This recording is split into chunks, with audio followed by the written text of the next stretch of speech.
Құрметті Түркістан облысының тұрғындары мен қонақтары, Төле би ауданы ішкі саясат бөлімі жастар ресурс орталығының ұйымдастыруымен облыс жастары арасында ұлттық спорт ойындарын насихаттау және қолдау мақсатында дәстүрге айналған көшпенділер ойыны Төле би ауданында өтетінін хабарлаймыз.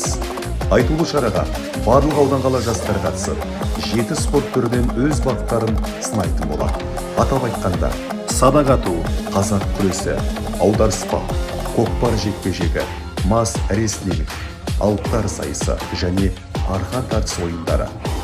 Көшпенділер ойыны ағымдағы жылдың қазан айының 18-ші жұлдызында 1 мамыр ауылда орналасқан Төле би спорт клубында сағат 10:00-де бастау алады. Келіңіздер, көріңіздер, өз аудандарыңызға жанкүйер болыңыздар.